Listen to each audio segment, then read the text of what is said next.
But what we get from it is what they call a blending of truth, the Ri system. So you've got your open hand up here, backed up with Aikiken and Aikido. And as far as I'm concerned, they shouldn't be separate, they should all be joined together. In fact, we're putting the bits together as we find them. And when we were doing practice during lockdown, we were training in my back garden, so we were socially distanced, and we did a lot of weapons practice. Now, Mr. Foster, who's my instructor, we did a couple of classes where we looked at solid, flexible, and Kina Nagari. And what that basically means is you break it down, then you build it up. So you go from solid to flexible, then to Kina Nagari, which is this all flowing idea. And we built that up in the Joe work when we were practicing in the back garden, and it opened up a few bits and pieces to us that we hadn't seen before. Now, there's a section in the 31 count, and I'll show you the way we used to do it. So we go from 17 to 21 or 22. So there's 17, 18, 19, 20, and then we would go 21, 22.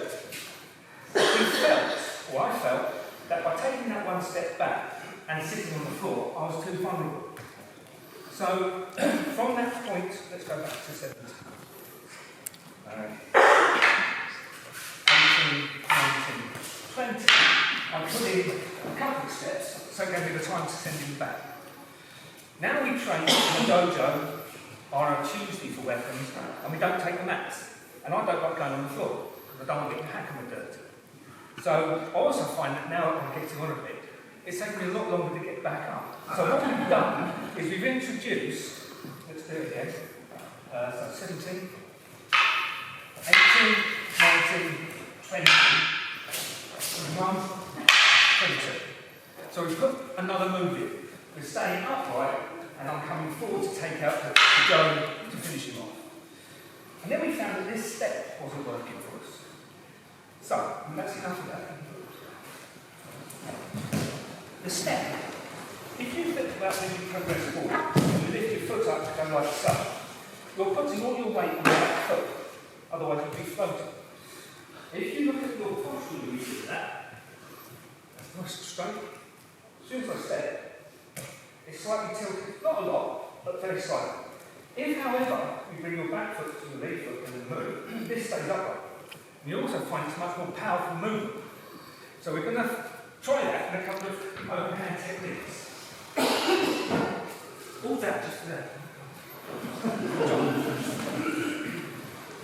So we're going to start with Taina Hikko, nice basic movement.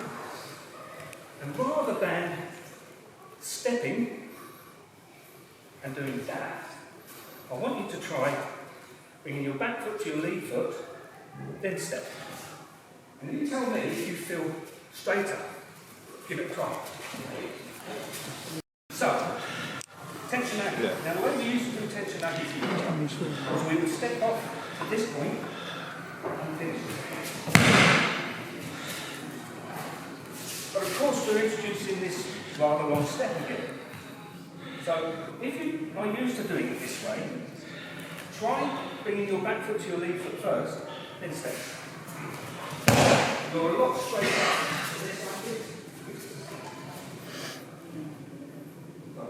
Lead foot, sorry, back foot to lead foot, then step. And you're pointing into the place that you want to take balance. This like this. Move your back foot, then step. Please try. When you do flexible, I try and tell my students to put the technique together in little couplets and stop. Because if it's not working, go back over until you get it working. We tend to train by doing a technique all the way through. And if it doesn't feel right, we just do it again. So all you're doing is practicing how to do something wrong. A lot.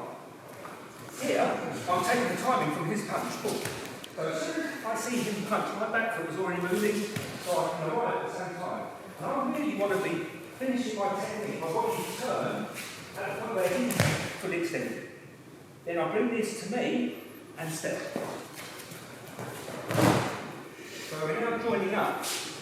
this movement in one.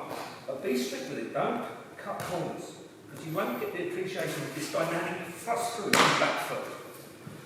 So, flexible again. I've got to think about this. I'm only 5 weeks into this stuff, you know. Oh. Second movement. Third movement. Happy with that? Give it a try. Hopefully you don't have to leave. And you should always end up with a nice straight posture. If you're like this, in my opinion anyway, my posture's compromised. I want to work on this. I feel stronger and more in control. So each time you do this, it's just trying to get it better and better each time. Now it's time to come together. Each time.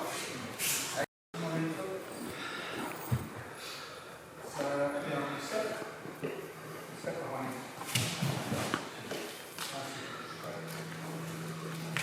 What we're taking away from this, I mean, you can still slip this way.